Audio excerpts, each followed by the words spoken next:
side of the road, exit by the door which you entered the room by. If you need any assistance in evacuating the building, please make yourself known to a member of staff. Please make sure also that your mobile phones are turned off or set to silent. And I'm also to advise the meeting if all or part of the meeting will be recorded for future broadcasts. Move on to apologies. Thank you, Chair. We've had an apology from Councillor Glass and from Councillor Tony Lloyd, and Councillor Caroline Phillips here is substituting for Councillor Lloyd. Also an apology from D. Ross. I think so. Councillor Graham's on his way. Thank you.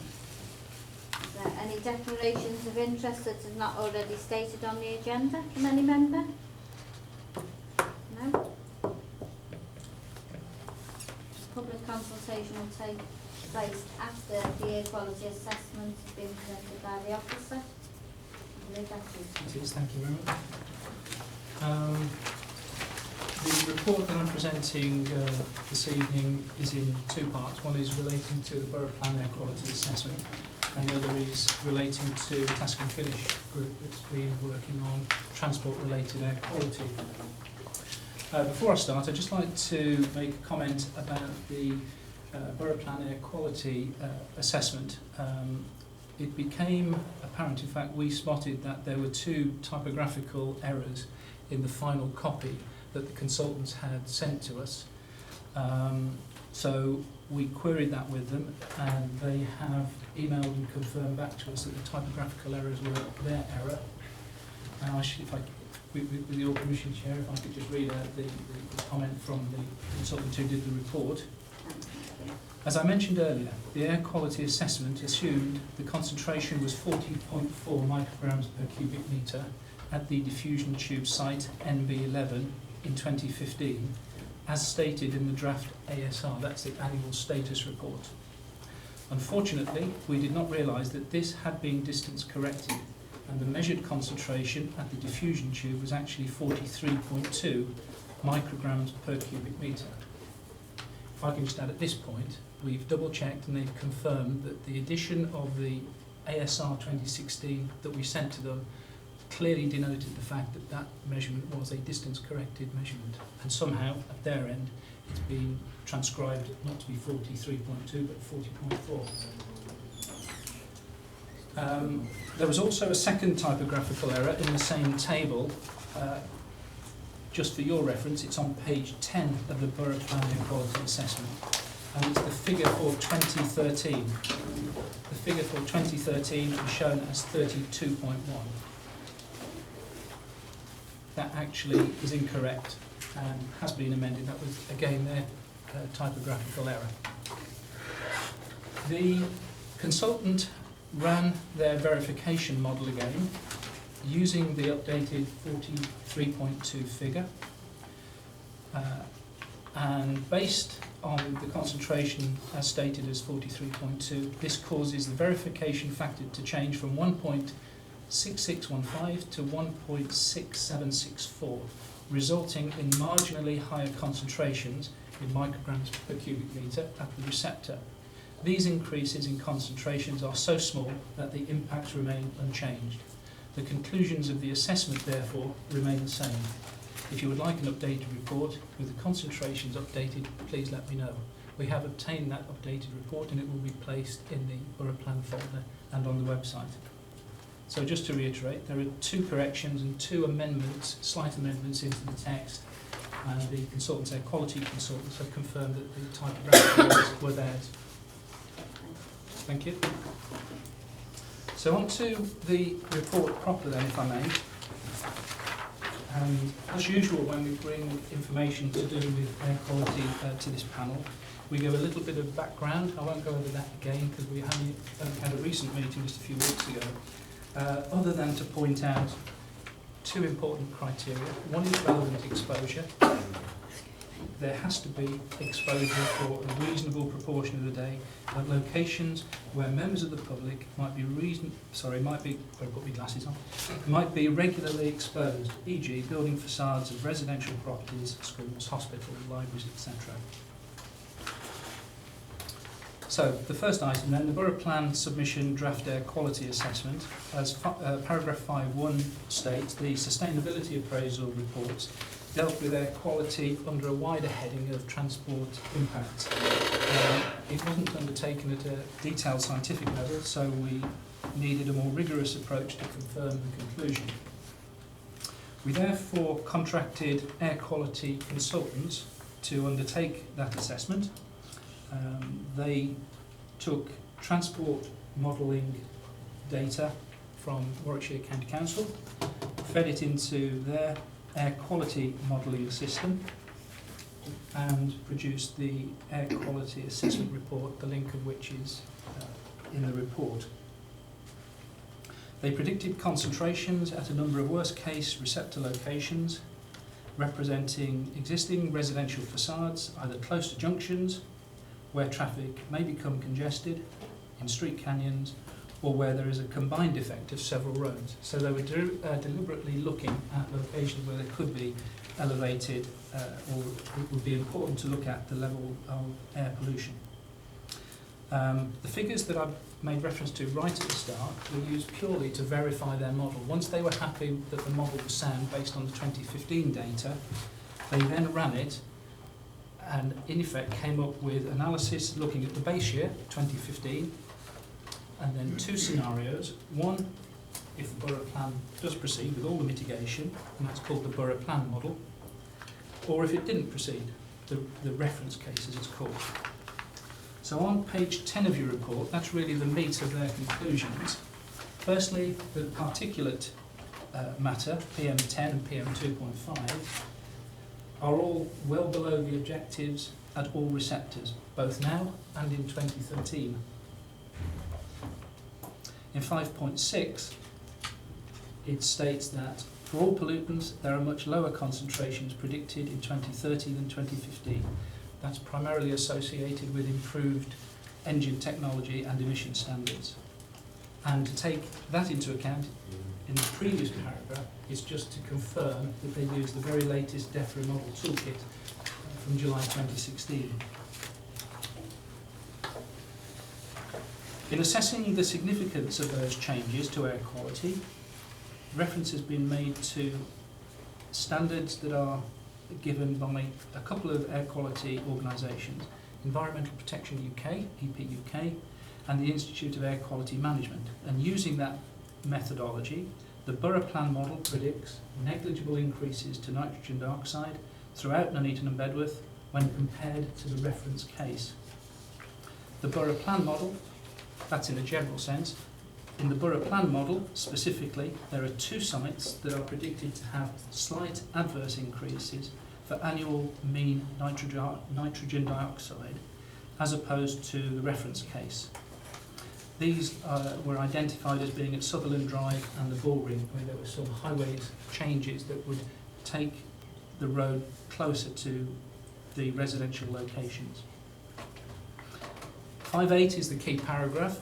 5.8 confirms the air quality assessment was that there would be no exceedances of the air quality objectives predicted for 2030.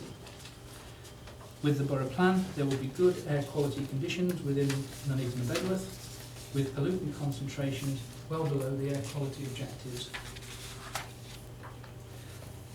5.9 is just generally for noting that if there is a regular enough number of years where the levels of pollution are at least 10% below the objective level, then the council can consider to revoke the air quality management area. So as the situation continues to improve, we can consider a revocation. So that's the first of the two items. The second item is to, we were requested to feedback on work that had been done, led by Public Health through the Warwickshire County Council Task and Finish Group, who spent a while looking into transport-related air quality through a Task and Finish Group, as I say. They concluded their discussions and considerations and reported to the County's Cabinet in January 2017, and there was an agreement to support the recommendations. I can just to make reference to paragraph 611, the Cabinet approved the recommendations as set out, subject to achieving them within the budgets that are available. The focus was very much on transport-related air quality, because that's obviously something that the county has got significant influence to take action on. They did work with all relevant stakeholders and partners, whether it be planners, planning policy, transport. There were a number of meetings, a number of presentations where they gathered as much information as they could about the issues that were involved, and then worked in a number of work streams to produce the information as their final report.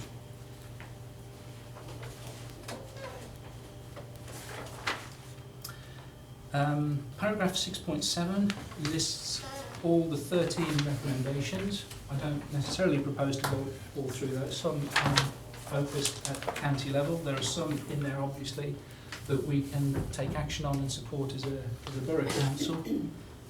We do have an air quality action plan, which is reviewed regularly, and this is obviously something that we can take into account when we're reviewing our air quality action plan.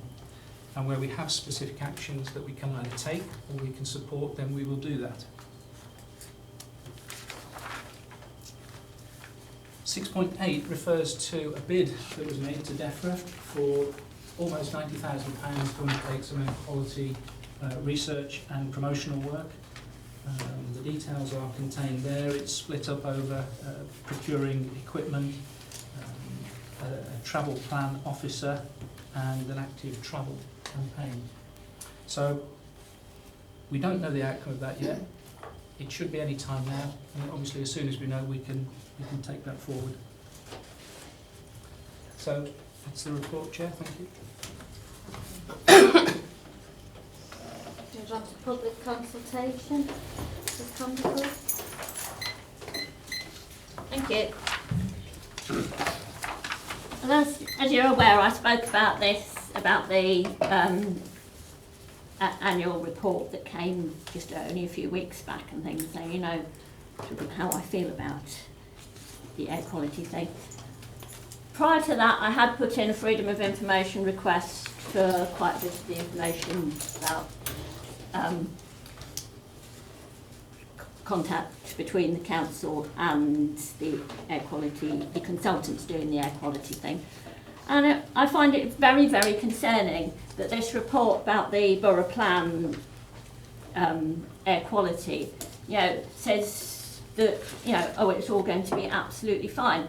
Because the original wording from the consultants was, it is, however, the changes in concentrations that are of primary interest as they show the impact of the local plan.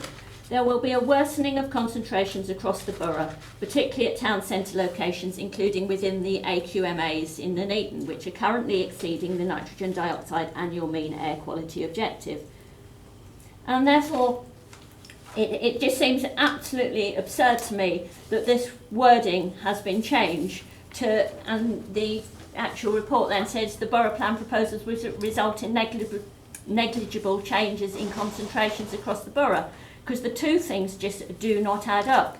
The figures that we saw in the annual assessment and things, the majority of those, as I mentioned, were going up, and it doesn't add up. The Air Quality Action Plan that was just alluded to came into effect in 2011, and none of the things on there have actually been completed or even have a date for completion and things. So, I continue to say, and I will continue to say, that it is just not being taken seriously. I did actually go to the County Council overview and scrutiny when they reported from the Task and Finish group, and obviously I really hope that most of these things are taken on board, and that the borough really work with the county to get achieve things. I mean, the borough plan, it says it's for 2031 or 2030, I forget which and things, and that's a considerable time away from now. yes, maybe cars will be better by then, things, but we replace our car every 10 years, something like that, and a lot of people are not in a position to keep changing their cars. And obviously I walk, cycle and things past the air quality management area, eat home numerous times every week and things, and it's not the 2030 that I'm worried about, it's the 2018, 19, 20 and every year in between things, and I just don't see that it's, can possibly be the case. Has any member got any points of clarification? No? I think the officers wanted to comment on no? Thank you very much. Councillor Concord. Thank you very much, Chair. I've given you a little information pack with the executive summary before and after the Borough Council have modified it.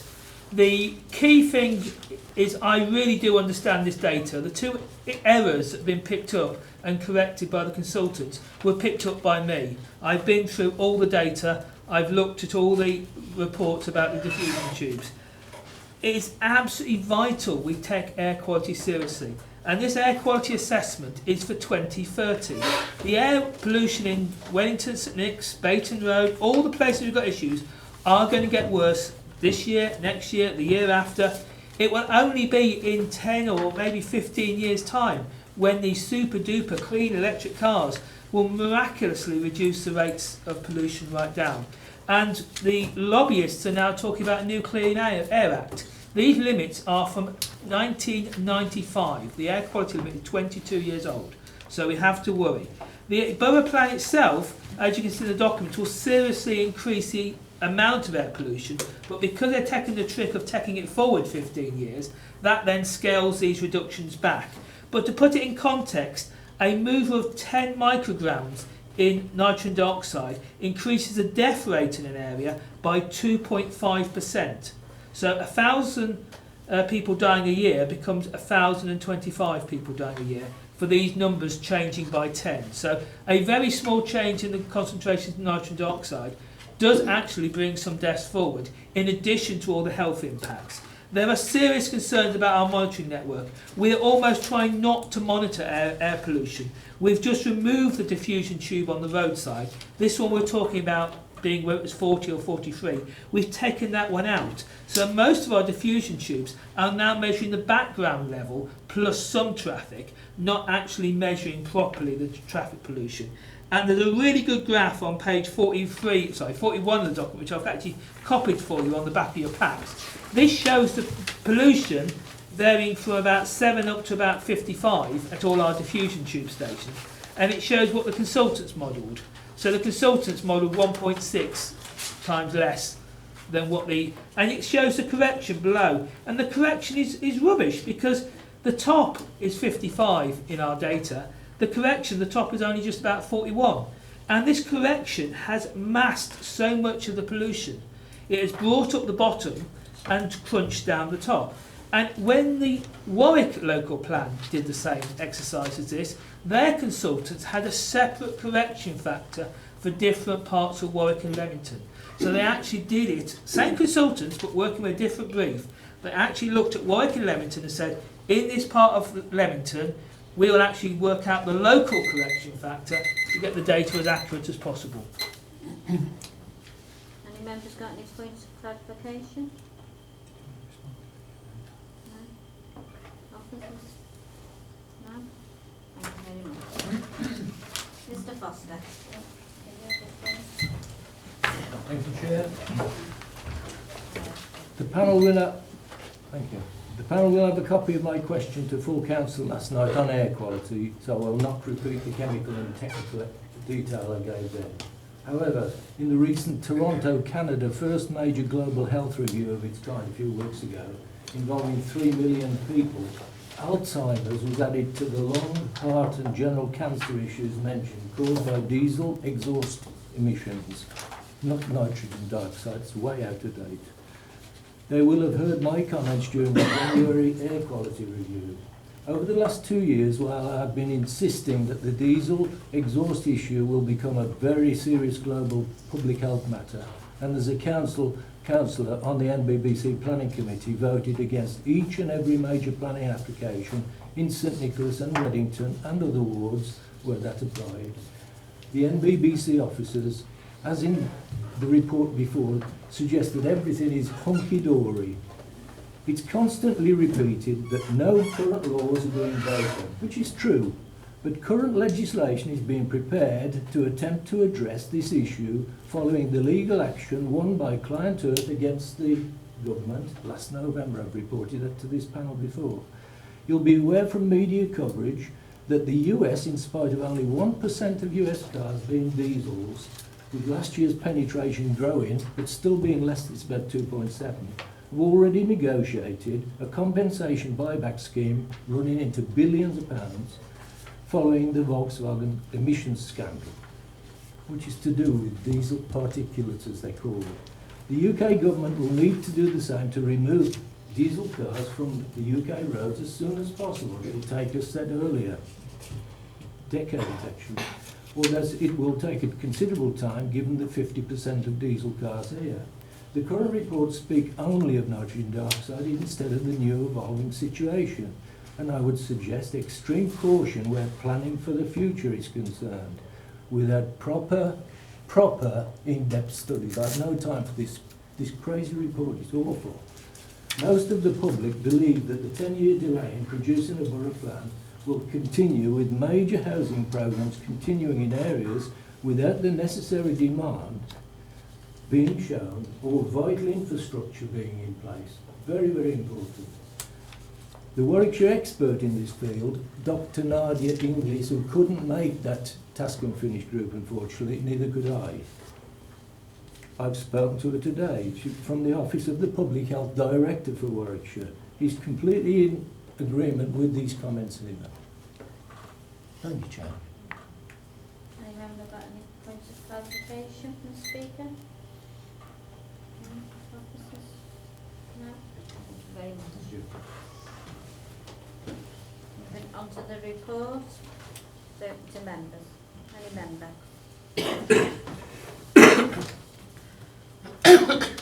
Councillor Bonnet.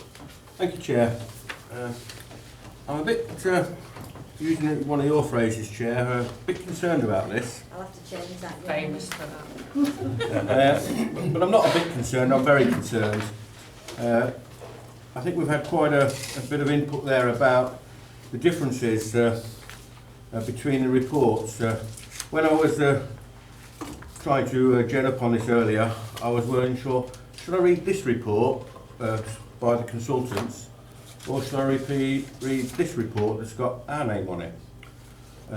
And the variations are quite alarming, so me being a bit of a, usually an optimist about these things, I'm a bit pessimistic about this, so I think I'd rather go with the consultants, their actual report. As we were discussing last night, they seem to be the experts in this field, and we rely on experts to a great deal. You know, I'm knowledgeable about some things in life, but to most things I'm a layperson, the same as everybody else. My real question about this, though, is what are we going to do about it? The County Council, they publish what's called a local transport plan.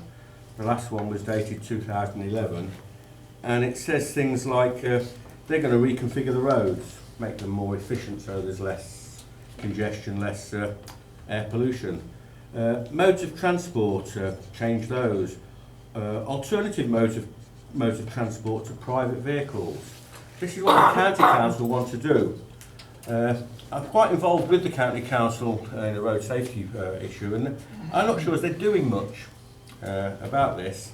And I think the Borough Council, I'd like to ask the question, what are we doing about getting people out of their private cars onto public transport, into cycling or walking? Because it won't just affect air quality, there's lots of other benefits for these things as well. But we're talking about air quality tonight, and I'm very concerned for all you car drivers who don't ride a bicycle like me. I'm a car driver as well, but it's recently came out that the amount of pollution you collect in a car is 6 times more than the cyclist's getting when he's cycling behind you, right behind your exhaust pipe. 6 times more inside the car. So, with regard to the questions earlier about where these measuring tubes are positioned, the worst place to be is in a car. Okay, bear that in mind next time you go in on a short journey. Yeah, what are we doing as a borough? What are we doing about promoting change of modal transport? What are we doing about promoting people to use public transport? And yeah, mainly, how can we persuade people to walk more and cycle more? Thank you.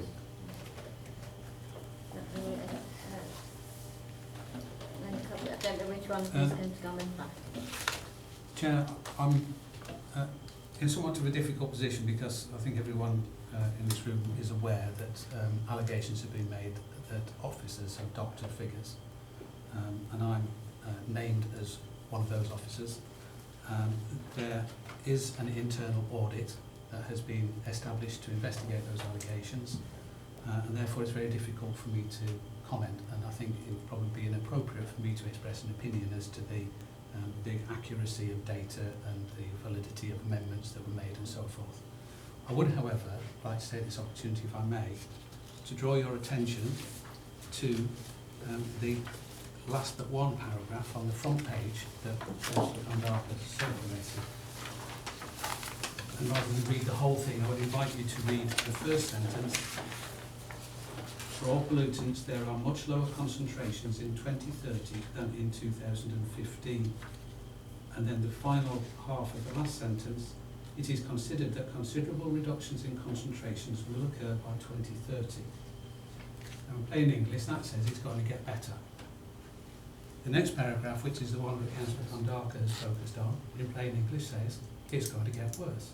So when a consultant produces a report to me, and in the executive summary, one paragraph says it's going to get better, and the next paragraph says it's going to get worse, that tells me there's something ambiguous in the text.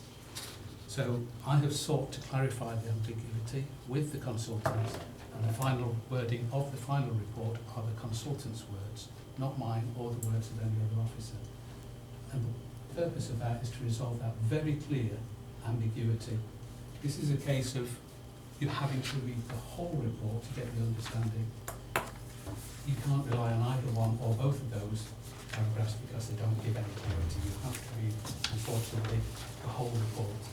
And it's for members, if you wish, to read the whole report and form your own view, just as the Council's internal auditor will read the whole report and form their own view. With regards to promoting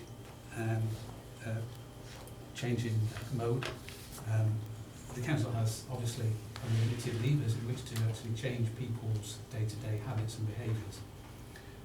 We try to exert influence through planning applications, always trying to encourage modal shift, sometimes in Section 106 agreements, trying to encourage employers to have internal policies to encourage modal shift, use of public transport and buses and cycles and so forth. And the Council does work where we can to, with the County Council, to support their efforts to increase opportunities for cycling, safe routes and so forth. But it is a very challenging thing to get people out of the car, in spite of the fact that it's 6 times more polluted in the car than it is outside of the car. So we do have to work very much in collaboration with other agencies. We do that where we can, but it's not something that we are able to do as an mainstream. We do work with the County Council to try and encourage our own employees to join the car sharing scheme as well and things of that kind. But they're never going to be, in terms of the efforts we can make, sufficient to make a major inroad into improvements in air quality. That is a small contribution to a much larger picture. Chair. Thank you, Chair. I just want to add to that. Part of the reason that the County Council produces a transport plan is because it is actually the local transport authority for Warwickshire. So it actually discharges that function on our behalf as a borough council as well as all the other districts in the borough. So it's not surprising that that is the case because that's they are the statutory authority for that.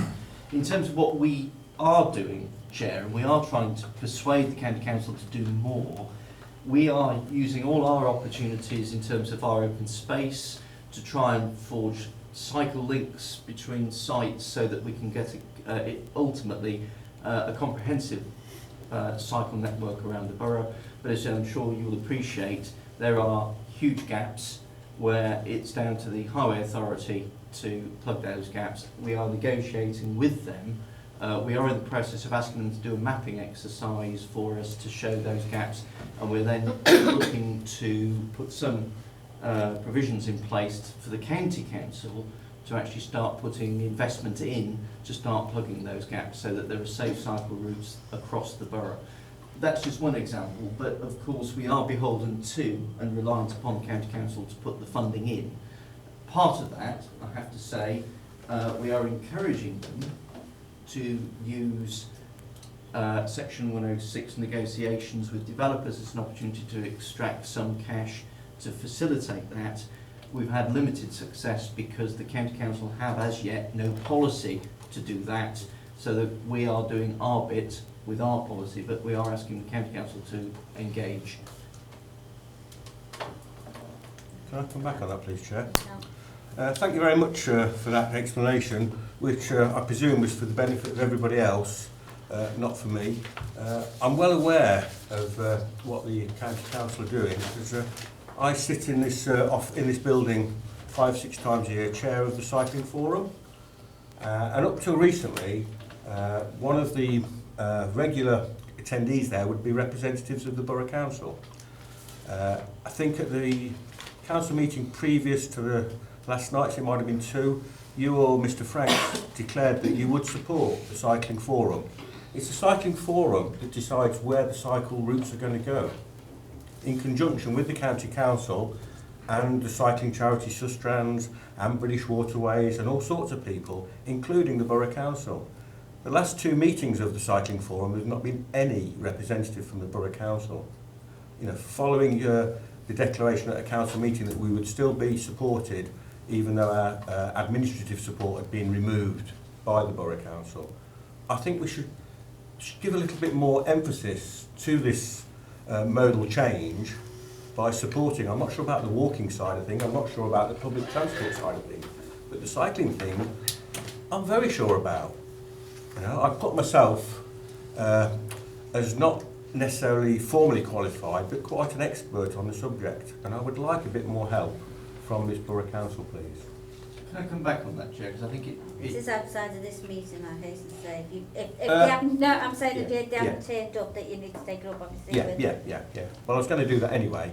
Yeah. Just to make the point, Chair, part of the strategy that we're adopting is because the County Council are the local transport authority and it is their responsibility to deliver cycling, we felt, and the County Council agreed, that they would take on the administrative arrangements for the cycle forum. And that seems quite right and proper, as they are the statutory authority with that responsibility. Yeah, I understand. I'll just say one more point, Chair. It's the things like the last big result we got was the cycle route shared footpath through Whittleford Park. It's brilliant. It's a really good facility. It was built on council land. It was paid for via the County Council, that they obtained the funding, and Sustrans put a lot into it. So it is a joint responsibility. And I'm not just concerned about cycling, but I do like to push that point, that I don't think we are persuading the people of Nuneaton to get out of their cars as much as would be good for them, as well as everybody else. Councillor Cochran. Yeah, thank you. Cycling forum, I'm glad that come up actually, because I can't think what it was, but a few years ago, because I'm the sort of person that has bikes and quite honestly uses them embarrassingly few times, and I'm constantly, this gentleman and other people, have you been on your bike yet, Bob? And I'm very poor at it, but I can remember a few, I don't know when it was, about 4 or 5 years ago, for some reason, and I actually attended one cycling forum. I might have just been in there, sat in the back, whatever, I think it was in the council chamber. It was a presentation I did. Correct, yeah, that's right. So I did attend that, and then my name was on the list of invites, obviously, because as the form comes round, you put your name on and email address. Now, I was invited again. Now, I couldn't go maybe to the next one or something. But then afterwards, now I have no idea who was to blame for this, and it may be the changes between the admin side of it. But suddenly there was a meeting called. In my diary it went. Now, what my contribution was going to be when I got there, I have no idea. But it was in there. Then it was cancelled. Then it was something else. Then it was another venue. Now, I don't know whether you remember, but there was a little period like that. Yeah, well, I don't remember, but yeah. Yeah, okay, well, and that, so I lost, if you like, well, I lost contact and I lost interest. Please, put me down for coming to cycle forums, if they still exist. Now, I've no idea what I'm going to contribute. With my little legs, I don't know, I can't contribute much on a bike either. But can I go back to the car? And as I said last night at the full council meeting, I agree with a lot that the gentleman on my right says. And particularly this car thing and getting people out of cars, and he's got a job on his hands getting me out of a car, if I'm honest, because I've just been on about the bike thing. But the car rules. The car is evil. I don't know if that's the word, but I've used it. The car is, because people jump in the car to do, well, you know, I've got a semi-decent car. And I didn't realise until I was waiting on my wife the other day that I'm looking at all the things there, because I just buy a car, drive it, switch, and so long as the radio works, I'm happy. And I was poking about with it because it's got something called eco mode on it. And suddenly it's then telling me things that I'm thinking, all right, I drive like that, do it, oh right, I do this. Not in great detail, but I'm thinking, I was quite pleased with that. Apparently I don't change up the gear often enough, and I'm like, oh yeah. And then suddenly it tells me, I think it was 73% of my journeys were done on a cold engine. And I thought, don't know how that is, because it must be hot as soon as I switched it on. But I took from that, oh, gee whiz, I'm a bad user of a car. I'm using it too often. And how we get people like me, I'm Mr. Average out there, I think. I don't think I'm bad. But how we do that, I really don't know. And it is a thing. The car rules, and it's not okay. But it just does. And I don't know. Is it a diesel? I don't have a diesel now. So anyway, I just on that, I don't know what the answer is, and I know there's things that we try within the council, and everybody tries, and yeah, well, everybody goes on about, if you like, the drugs that are a big problem in society. I wouldn't argue with it. Drugs, including alcohol, including cigarette smoking, or that, they are a problem. But yeah, so is the car. Maybe it does need to be taxed more, because that's what we've done the other things to make it, I don't know. But I don't know the answer. I'm just saying I am as guilty as anybody. But please, could my name go on the cycling forum? Yeah. And I might even cycle. Hold the meeting in Bedworth and I might cycle there. Any other member? Yeah, as far as you mentioned county council and being the public transport people, well, the Labour group have put forward a request for a feasibility study for a municipal transport company. So that's something that might improve things. But Bob's right. I mean, when I grew up, nobody had a car. And I didn't pass my test till I was 40, and I've always used buses, and they're awful. They're freezing cold in winter, they're red hot in summer. If you work shifts, they're hopeless, and it's awful. Once you've tried a car, you never want to go back to buses. So it's going to be a struggle to get people to change. I think the answer lies in technology, improving technology and in reducing emissions. Because I don't think people are going to stop using cars. I think we just have to make them cleaner.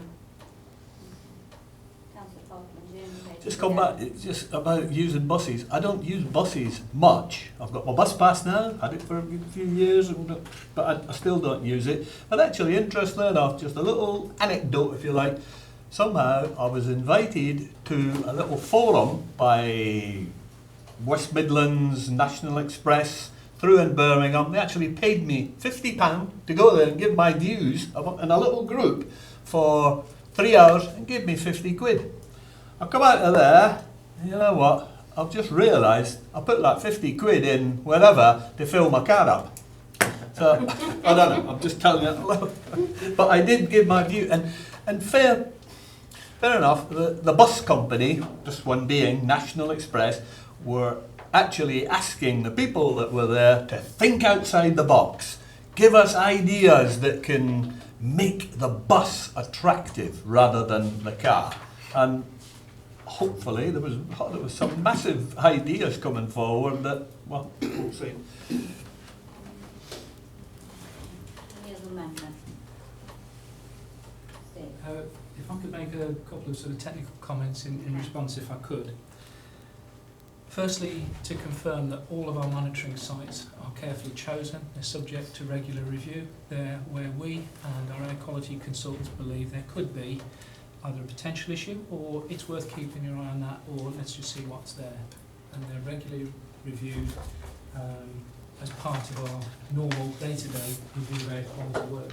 So as regards their location, the number, the type that we use, they are all in accordance with national DEFRA guidance of how to do these things.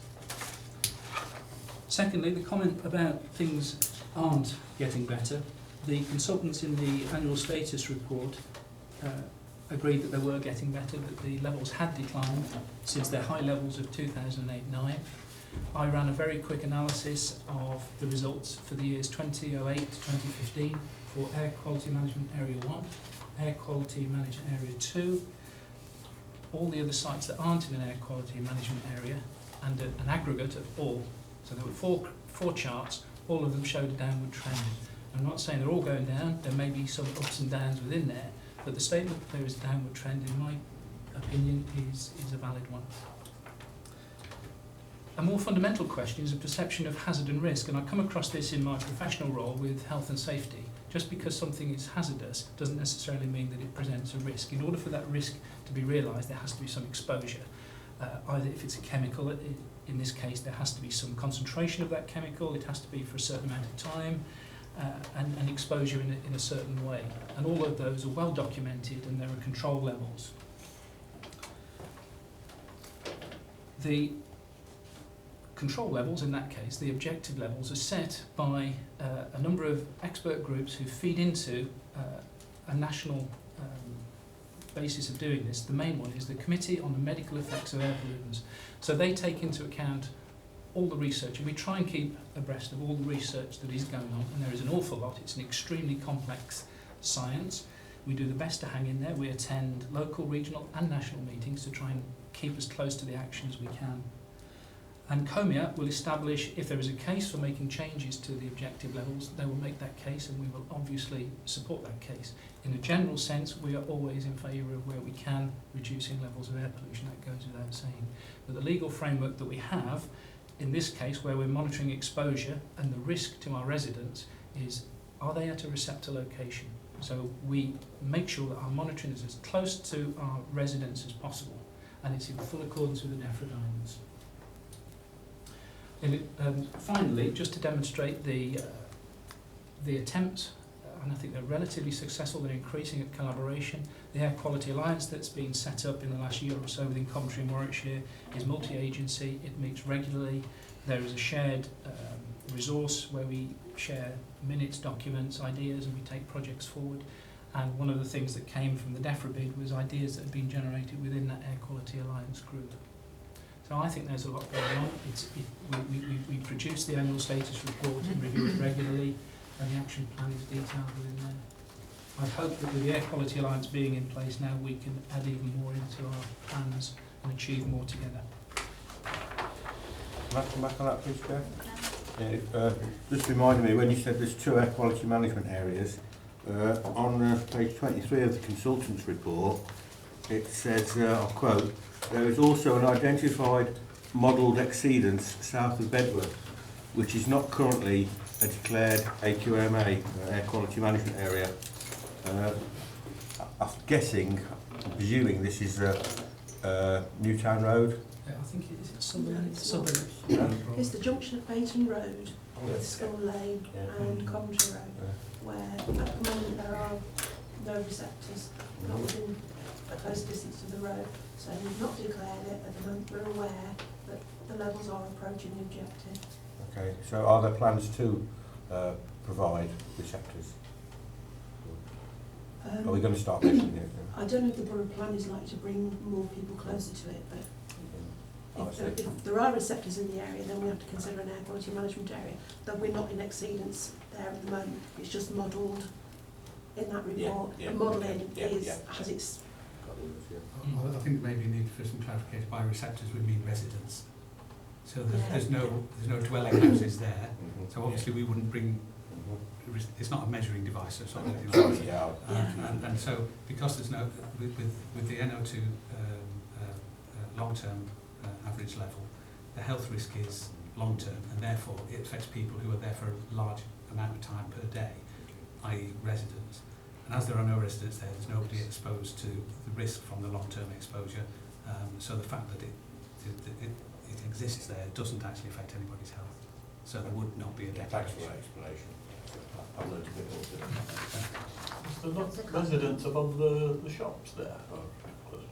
But there are, but the shops are set back. Where we're getting where we're getting close to the objective is where we're very, very close to the carriageway. And at the moment that's just affects shops and factories and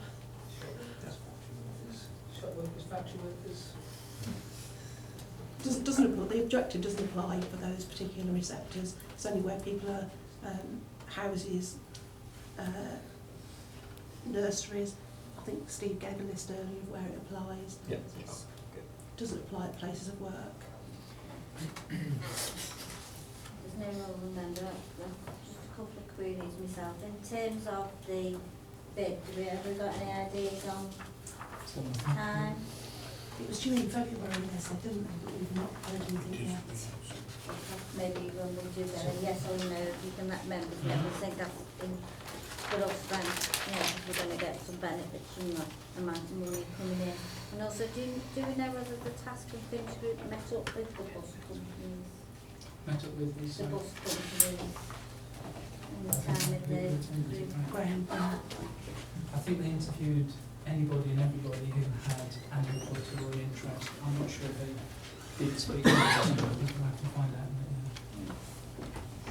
Because as much as I'd love more people to go on the buses, the costs are sometimes more prohibitive than to jump on the car. I think if I can just add to that, sorry, the full report, the link to which is in the report, it's on the County Council's website, 105 pages long. They do go into some detail about the actions that they took and who they spoke to, so it will be in there, but I will double check that and let you know. No other member, I'm going to move on to item 6. Thank you very much. Recycling revenue.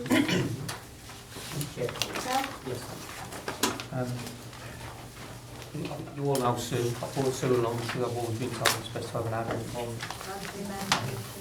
Pardon? Sad to remember who it is after that.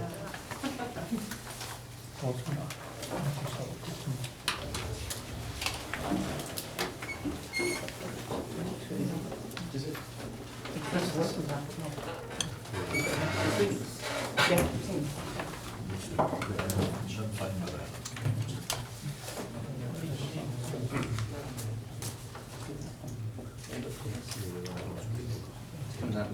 Where's your side?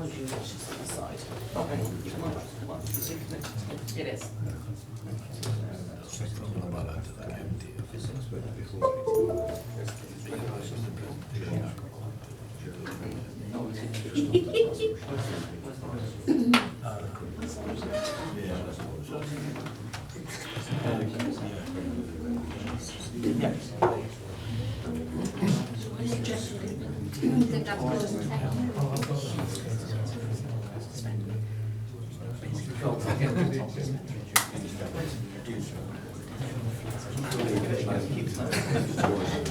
So we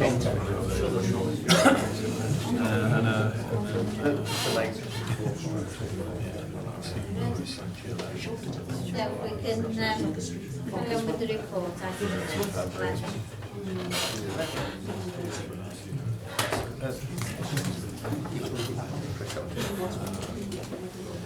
Just to present the presentation for the recycling and refuse services. Content what we have to cover tonight are history and overview of services, performance updates, goals and what we're doing to achieve them, and new contract tip collection options. So the overview of the service, obviously we have a dry recycling collection service at curbside, which is co-mingled household recycling service. A co-mingled flats and schools service, and that we've had a trial service at some locations. Bring bank sites for materials. Compostable and food waste that goes to Daventry and it's in vessel composting facility, and this is via the Crown Transfer Station. The materials from that go to farmland as a compost. Residual waste is collected in the black bins and it goes to incineration at Coventry and Lower House Farm. Service history for the dry recyclates. The separate collections were originally undertaken by Abbey Bowater in a dual stream, which since has been taken up by Palm Recycling from October 2001. And this was a campaign that you may remember as an easy as 1, 2, 3 campaign for the year changeover. The collection methods, the materials go to a MRF, which is a material reclamation facility. That goes up to Teesside, and any contamination returns down to Lower House Farm for incineration. The performance of the dry recycling, the tonnages, the tonnage reduction from 13-14 was due to a recycling industry market drop, which reviewed the materials that it would take, and the subsequent contamination rejections as expected. So we obviously had a campaign. Figures so far suggest that this year we'll see the recycling rate remain the same. Compared to this time last year, we have collected just over an additional 100 tonnes of recyclers.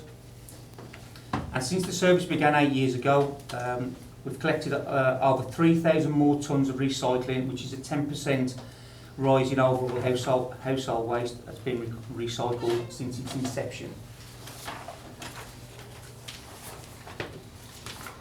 As you can see, the co-mingled tonnages for 2015 was 371 tonnes, which it's remained fairly consistent over the years.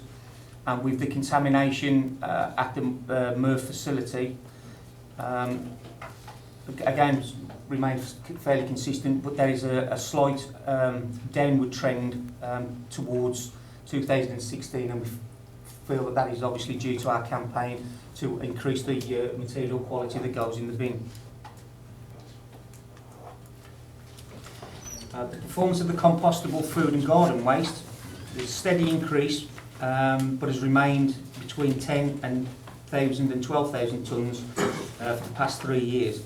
But obviously the composition analysis suggests large amounts of food waste is still being put into the black bins, which we will touch on later. We'll have a campaign to try to take that out. County Council have a heavy campaign to increase, as I say, the food waste tonnage from the bin. Estimation suggests a slight drop in compost and recycling rate in 2016-17, but clearly this is weather related and fluctuates considerably. The performance of the combined recycling, the recycling rate of 2015-16 was 43.86%. We saw a drop from the 14-15 indicators which is just under 2%, but this was an expected one, as I've said, due to the increase in quality material and the items that we accepted into the bin. Expecting an overall rate to remain the same for 16-17 at just under 44%, and again the compostable element is weather dependent. We obviously have an EU target to reach, which is 50% by 2020, and we feel that we are heading in that right direction. There's been an increase in residual waste, again due to the material review that we undertook, which took the materials out of the recycling and unfortunately into the household waste. Estimations suggest that 16-17 will remain have a slight increase, but it's approximately still 10,000 tonnes less than in 2007. And the performance overall of household waste is still, it shows clearly a weighting towards the residual waste, which we are looking to redress, of 56%. The 21% is recycling. The recycling rate in the blue, yeah, is the household recycling percentage, and the 23% in green is the compostable waste. So what are our goals and objectives? We want to try to increase the recycling rate whilst providing an excellent service still. Increase the dry recycling tonnage. To increase the garden waste and food tonnage. Reduce recycling contamination. Reduce recycling residual waste that's going into the household waste stream. We still need to maintain recycling material quality, and clearly increase food waste into the green bin, which is a heavy indicator of where we can raise our recycling rate. So how do we plan to get there?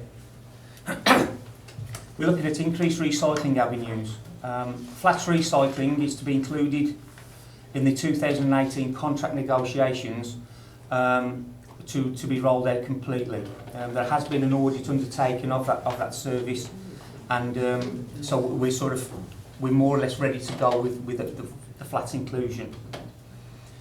We'll also be looking to trial recycling caddies for litter pickers to demark some of the recycling waste that we collect.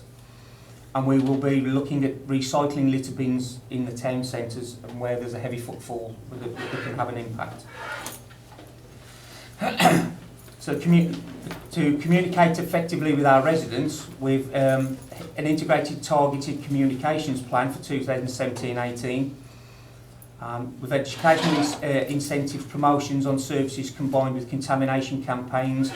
We use bin hangers, contamination letters, road shows, guidances, and obviously the waste officers are happy to go out to speak to residents who are finding it difficult with their recycling. There's a heavy compostable recycling campaign, again to focus on the food waste out of the black bin into the green. We'll be supporting Warwickshire County Council as the disposal authority in their campaign for their black bins into the green and out of the grey bin next year. And obviously a heavy joint working with the Warwickshire Waste Partnership. So how we plan to get there? The rejections of bins at curbside with bin hanger explaining an error in the bin to educate residents and reduce contamination at the MRF, whilst educating residents of accepted material. This has been carried out since January 2015, and we find that's had a great impact on residents' understanding of why their bin has been rejected.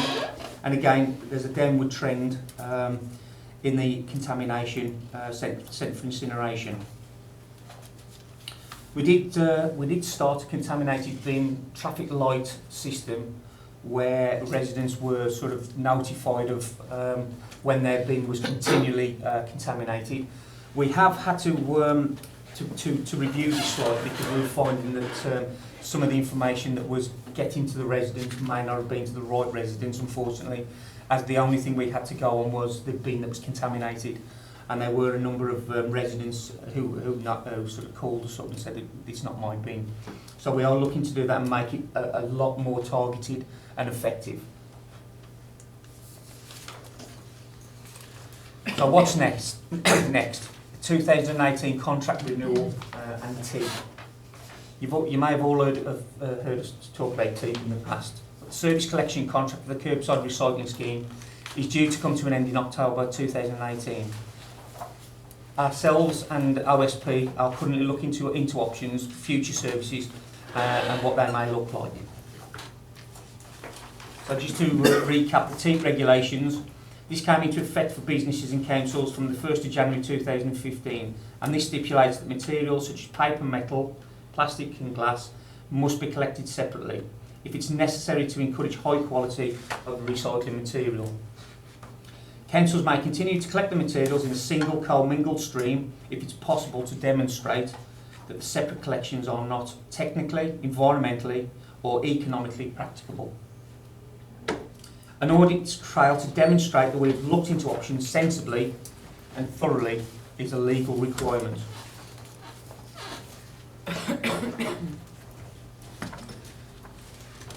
Okay, so the TEEP regulations, Nuneaton and Bedworth Borough Council's current position with our collection methods are compliant.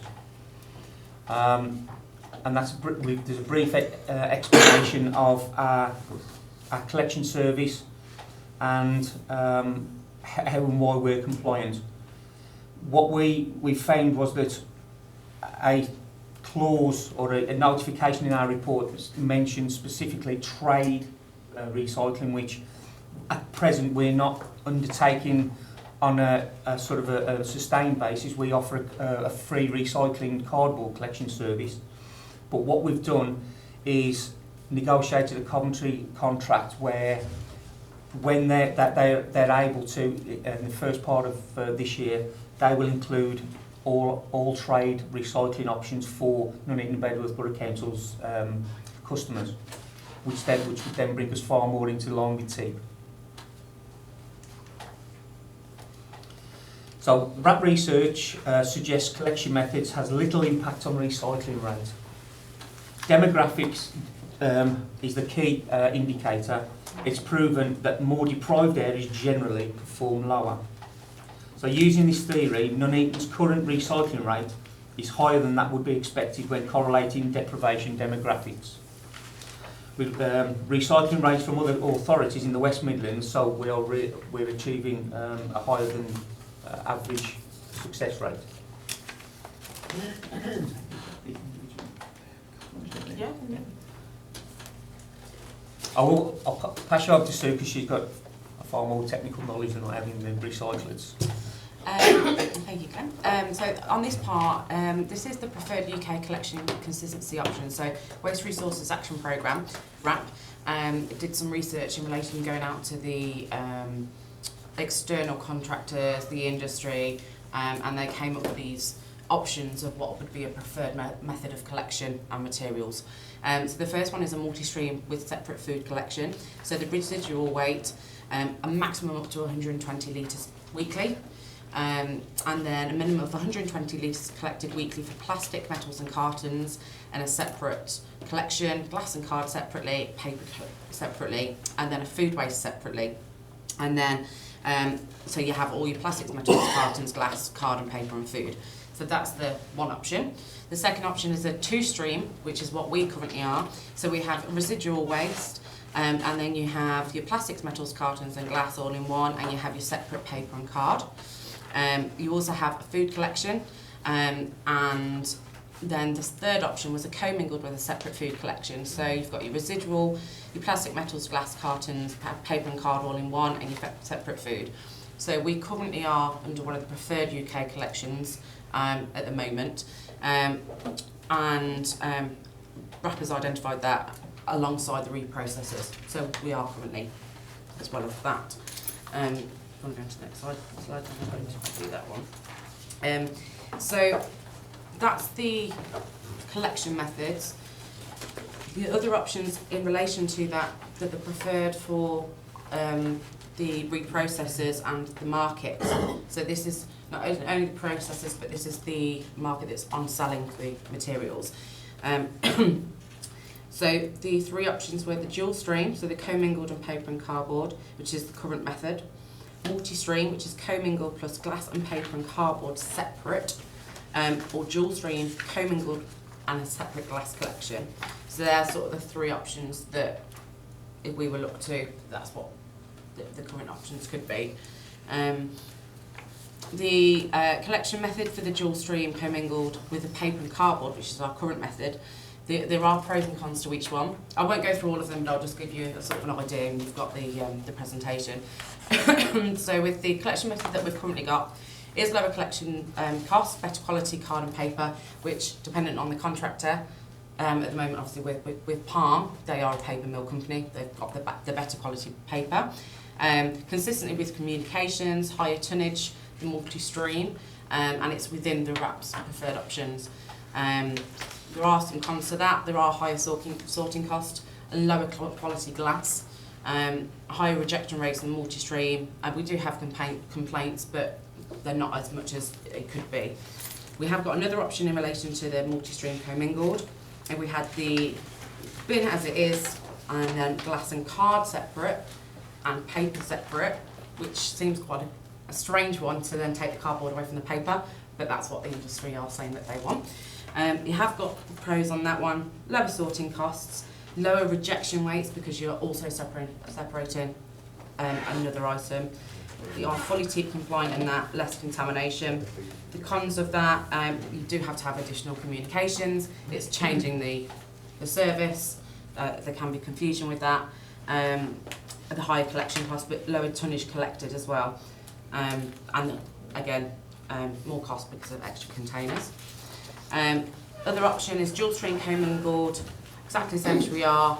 Put the paper and cardboard back into the bin and separate glass instead. You have lower collection costs, better quality glass, no additional container for container provisions, higher tonnage than multi-stream. However, the cons of that, again, is costs, lower quality paper and cardboard, could be viewed as a backward step in terms of TEEP, because we're actually putting some materials back into being commingled rather than just separating everything. Additional communications again, and it's not a UK preferred collection currently, just to separate the glass. So just to give you an idea, the nearby council have chosen to continue commingled services following assessments. Coventry City Council is one of those, and it is available to view. If you do want a copy, that's not a problem. But basically what it shows is we have a very different collection service to Coventry City Council, but both of our TEEP assessments came with the same message that we are currently TEEP compliant, and we didn't decide to change at that point, and nor did Coventry City Council. However, we still do need to be TEEP compliant, and that TEEP will heavily depend on the decisions that we make for the new contract, but we will work with consultants to ensure that we are fully compliant with that. Further work to take place, additional research. So material quality is currently being researched, and we will be using that in conjunction with other information on new contract decisions. As I'm sure you're all aware, and for the councillors that were in the OSP review that I was involved in 2015, the market currently changes so much, so we need to make sure that we're doing as much research as we can constantly, so we're up to date with that, so that will take place. Feedback from stakeholders will be gained on services, including improvements required and desirables. So stakeholders meaning everyone here, residents, community forums, to get those, what we need to do to achieve what we need to do by 2020. And research on different collection methods and processing across the UK will be taken into consideration. So yes, we have options and we can look at the new contract, but we still need to bear in mind that we need to have the resources and the facilities to be able to take our material and reprocess it in our area. So, and that's also a consideration. And that is the final part of the presentation. Is there any questions? Any member? Well, it's just a comment rather than a question. Because up north we used to use those separate boxes, and they weren't. I didn't like them because they got really heavy, so you couldn't lift them. They were always dirty or wet, so if you did manage to lift them, your clothes got dirty and wet, and I wouldn't like to go back to that system. It's not a great collection method, and the health and safety executives obviously have a view on that, because we have to consider the collection operatives as well from that perspective. So. I was just going to add really that the beauty of a wheel bin is you've effectively got a very efficient wheelbarrow. So the way the leverage works on a wheel bin, it's really, really effective for moving a heavy load in a safe way. And of course, because it's got a lid on it, keeps it pretty clean, doesn't it? So from a customer perspective, and I am in that sense, I'm a customer of Coventry City Council, because I live there. I think the wheel bins are fantastic in terms of ease of putting stuff out and bring it back. And James, speaking from an employer's perspective, because you wheel that to the back of the lift and the lift takes the weight and puts it up again, it's a pretty safe way to deal with stuff. So yeah, we would, from what I think our view would be, is that we really don't want to move away from what we've got unless we need to, because it could be more difficult to do, and it's been quite a difficult thing to explain as to why you've changed from something that you've had in the first place, which was okay, because why wouldn't you have had it in the first place? So really, I think the message is, unless we have to, and we may have to, but unless we have to, why would we change from, broadly speaking, what we have? And if you don't mind me just adding, from what we did have the separate bags and box collection back in the day when I first started many years ago. And when we did the changeover to the wheel bin, there was an increase of 20%. So, because it's an easier system, and I think we were staggered by it, but that were the facts that it increased the recycling completely. So, yeah, I'd like to encourage us not to change the system. It's not that long ago, because I'm sure there's lots of residents in the town who've still got a roll of orange bags, and they've still got their blue bag. And I must admit, I know somebody who's got a collection of about 20 of those big red boxes, because I helped somebody move house recently, and they became very, very useful. So I hope we don't change the system, across the board. Do I understand at the moment litter collecting isn't sorted, then it's all disposed of? Yes. Okay. Apart from in the town centres and the needs and Bedworth, where we have the bins. Yeah, I know about that. Well, there's my first comment I made to myself was, it's not as easy as ABC. I wish it was. I live in close conjunction with 4 very good neighbours. Some of them quite academically qualified. They're hopeless recyclers. Totally hopeless. I know this because we share a recycling bin, so I'm forever sorting it out and putting stuff in the black bin that shouldn't be in the recycling, and taking stuff out of the black bin and putting it in whatever, and taking a lot of stuff down to the charity shops as well. I think this, to a certain extent, though, overlaps with the subject we were discussing earlier. Is there any future in persuading more people to compost their waste, their green waste, their vegetable waste, their food waste even, on their own premises, rather than have big heavy lorries chundering around full of stuff that could be disposed of open? And to give you an example of it, my little garden would fit in this room 10 times, and I recycle for 5 households. And I agree, the wheelie bins are brilliant, because when my neighbour trims the 2 privet hedges, the bin is full. And it's so easy to wheel it to my compost bin and tip it all in there, and then it's empty. And that gives you some idea. Wet a green bin full of wet material is very heavy, but 2-3 weeks later it's a fraction of the volume it was, because it just disappears in the compost bin. And the same goes for things like, I'm just on one of my soapboxes here, you have to excuse me, cardboard. I get through an awful lot of corrugated cardboard in my compost bin. The worms love it. If my neighbours have had a load of IKEA or whatever other flat packed furniture suppliers do, it's great, because a huge pile the size of one of these tables, this same one disappears.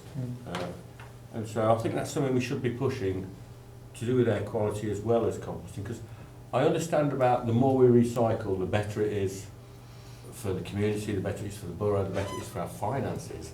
But I'd like us to recycle more of the brown bin stuff and less of the green bin stuff if we could.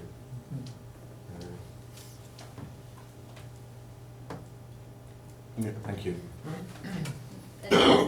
No, okay, I completely agree. If we decide to separate glass and card and paper, would that be an extra cost for like new vehicles or adapting the vehicles? It depends on the method that we sort of settle on, if that's the case.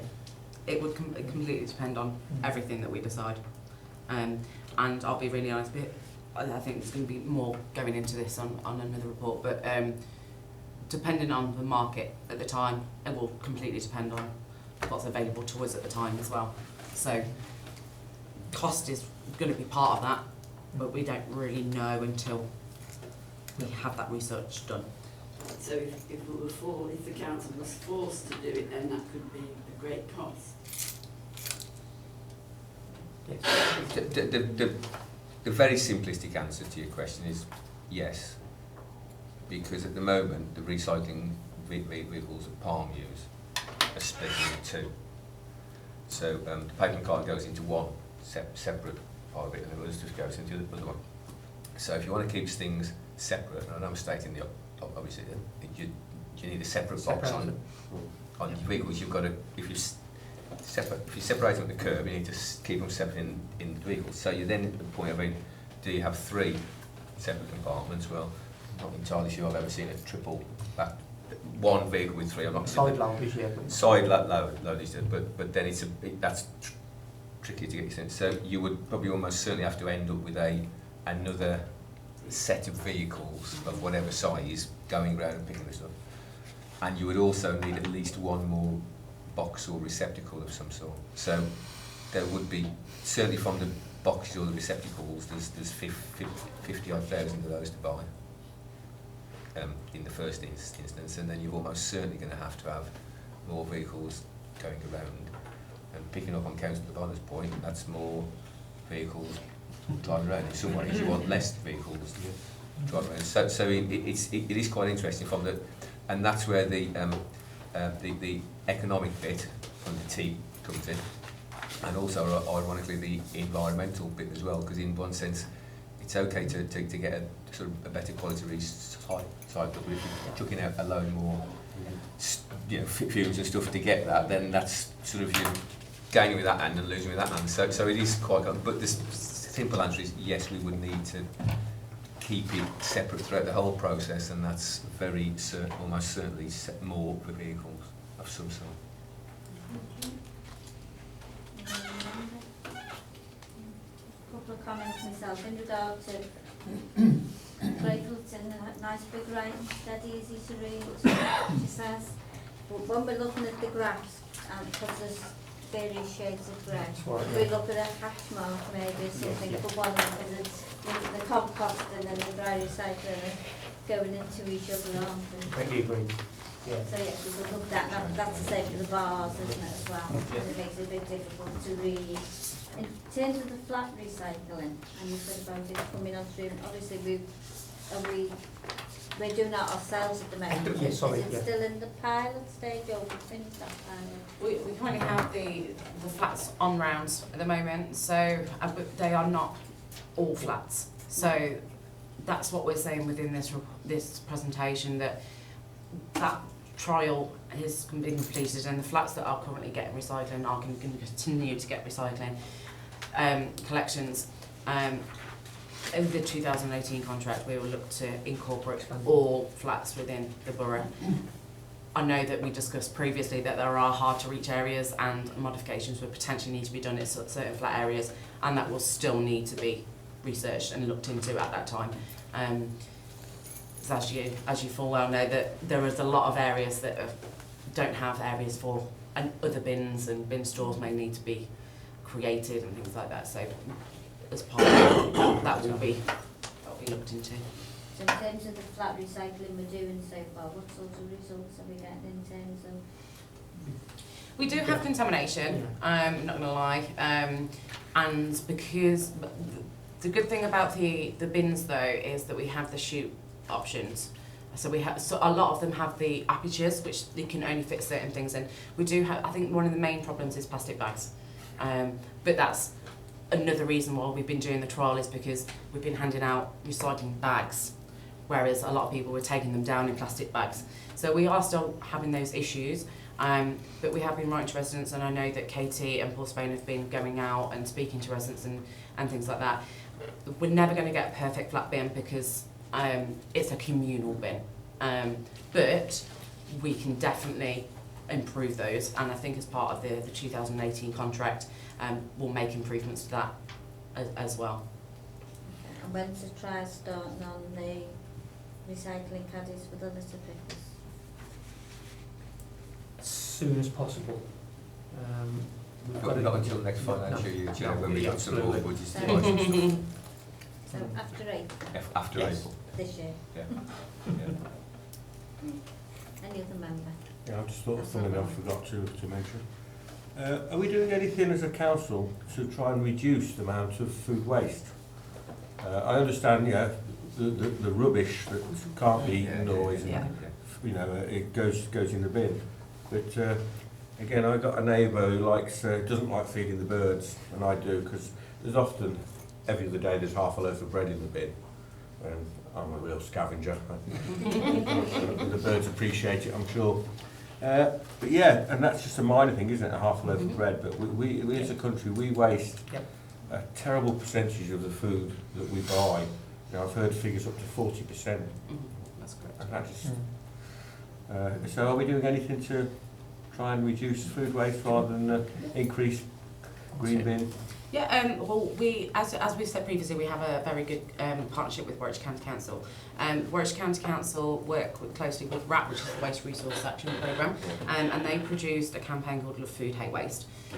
So that is a massive campaign that's been running for quite some years, that provides details about how to use leftovers, recipes, portions control, lots of information, and that website is still ongoing.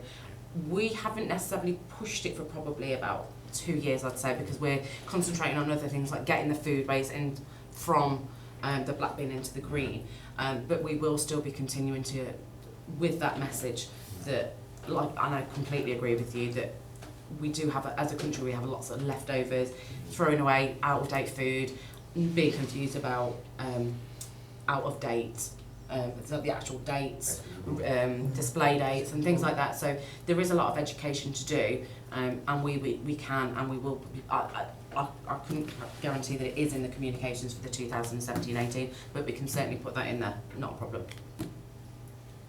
Thank you. There's no other member? Well, thank you very much for your time. It's very nice to see you back, sir. Thank you.